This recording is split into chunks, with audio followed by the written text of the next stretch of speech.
Hey guys, be sure to smash that like button and click that link down below to join that Discord channel. It's small, but just join it. So this is the comments on the other video that I did on the Steam controller review. So basically, people were talking about how you had to configure the controller, and I understand now that I kind of didn't show that in the review anywhere. I just explained how difficult it was to use the actual controller.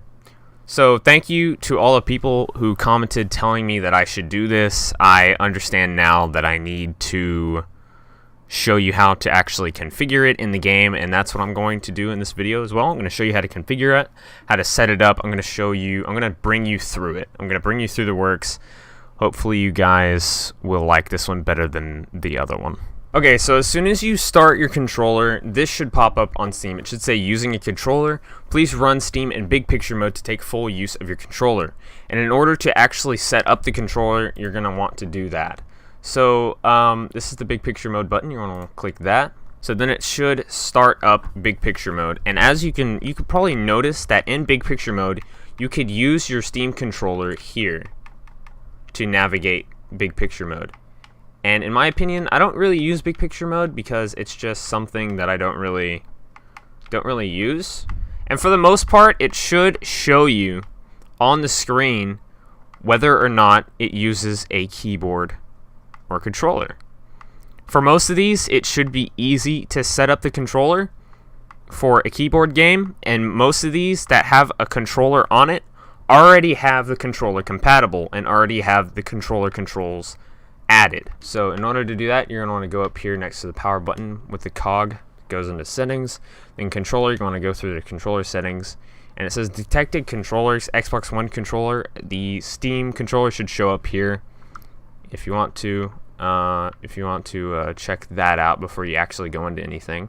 And then here it'll say PlayStation configuration support, Xbox configuration support. You can just enable those if you want to. There's also generic gamepad configuration support, so you will automatically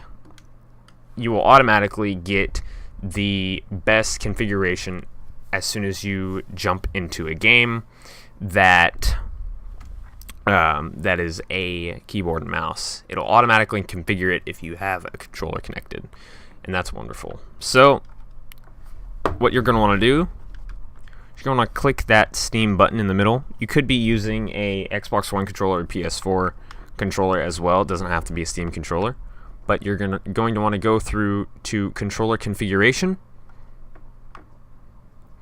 and this should pop up. Now for you, it might be different if you're using a PS4 or Xbox One, PS3, or Xbox 360 controller. So as you can see at the bottom, it says X browse configs.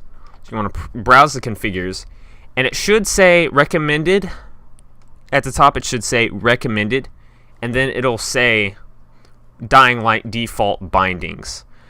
And then you're going to want to open that, and then press X, apply configuration. So if your game has a symbol like this, it means configuration is required, as you can see from this text right here. Controller configuration required. This game wasn't designed for controllers, but you can play it with your Steam controller. This game may show keyboard hints during gameplay. So basically, this game was not designed to have a controller, but you can set it up in game if you want. Controller configuration required, so just go ahead and click play game. So it should say first time config selection. We've selected a popular community config for you. You can always change this later from the in-game overlay through the controller configuration screen. So you're going to want to click on browse other configs, and it'll say recommended. The developer for this game has not recommended a configuration yet. So you can go through to community, and it should automatically show the top for the most playtime, most votes.